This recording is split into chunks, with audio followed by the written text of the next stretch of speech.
Bonjour, Monsieur Godin. Bonjour. Félicitations encore une fois pour l'intégration réussie de Logica qui se poursuit.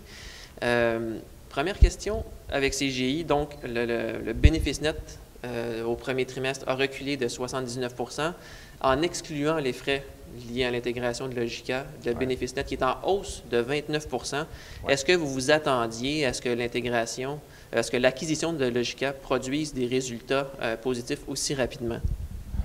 En fait, ça avait été planifié, toute la transaction, et puis si vous revenez là, à l'origine, c'était un investissement additionnel au prix payé de 400 millions de dollars qui donnait une efficacité additionnelle de 300 millions de dollars sur la ligne de profit. Alors, ce qu'on a vu ce matin, c'est que la matérialisation de cela, est en train de, avec les synergies qu'il y avait, que l'on a fait en faisant l'intégration des deux entreprises. Alors, les résultats témoignent justement que notre approche fonctionne. Et puis, on a annoncé que dès le début, que nos profits, le profit par action augmenterait de 25 à 30 sur les actions, ce qu'on appelle l'accretion rate. Alors, ce que les gens aiment, par exemple, on sait que l'action aujourd'hui, suite à l'annonce des résultats, le prix d'action a monté. C'est parce que là, les gens réalisent que ce qu'on a promis est en train d'être livré. Et vous avez encore 1,1 milliard de dollars là, en encaisse, selon ce qu'on peut lire dans vos résultats publiés ce matin. Vous allez peut-être me trouver un peu vite en affaires, là, mais une fois que l'intégration de Logica sera terminée, c'est quoi la prochaine étape pour CGI? Très, très bonne question. Évidemment, au fur et à mesure de notre priorité aujourd'hui, c'est de s'assurer que l'intégration soit vraiment terminée et puis que l'ensemble des 41 000 personnes de CGI, de Logica, soient vraiment partie de la famille de CGI. Alors, toute notre attention porte là-dessus. Au fur et à mesure que le 1,1 milliard dont vous parliez tout à l'heure, si vous avez remarqué, en 5 mois, on a déjà remboursé 300 millions de notre dette que l'on avait. Alors, au fur et à mesure qu'on avance, cette flexibilité augmente. Cette flexibilité, elle augmente rapidement. Aussitôt que la transaction va être, je dirais, que l'intégration est complétée à, disons, entre 60 et 95 là, on va faire autre chose. Évidemment, on a commencé, votre question est à point, parce que votre question, vous avez introduit en disant que peut-être la question est trop vite, mais c'est justement ça à quoi je pense tout de suite. Alors, évidemment, il faut commencer à planifier justement la prochaine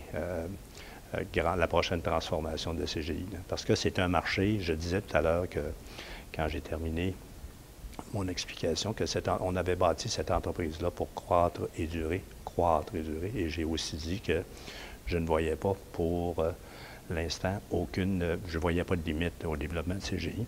Pour la simple et bonne raison que si vous faites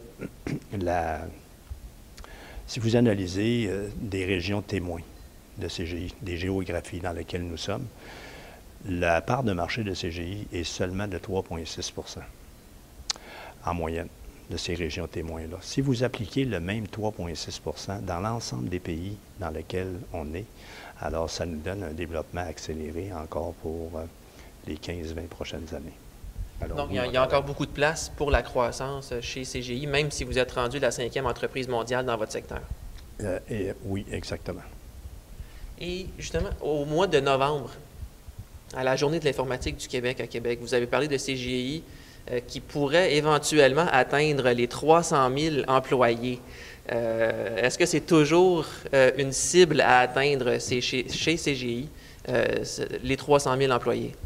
Alors, effectivement, en fait, ce que vous venez de poser, effectivement, j'ai fait une présentation à Québec. En fait, ce que j'ai expliqué tout à l'heure, le 3,6 du marché, l'exercice que l'on a fait, c'est que si on appliquait ce même pourcentage-là dans tous les pays dans lesquels on est, dans 17 ans, et qu'on se donne 17 ans pour le faire, ça nous donnerait 300 professionnels des technologies de l'information à travailler par CGI. 300 000 personnes qui travailleraient chez CGI, avec un chiffre d'affaires, je pense, c'est 50 milliards par ce moment-là. Mais ça, ce n'est pas des objectifs, c'est pas, faut faire attention, CGI est une entreprise publique.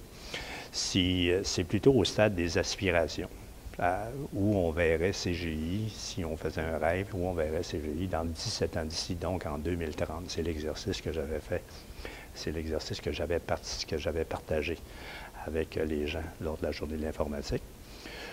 L'autre analyse que je faisais, c'est que comme une entreprise qui est listée à la bourse, si par exemple, là,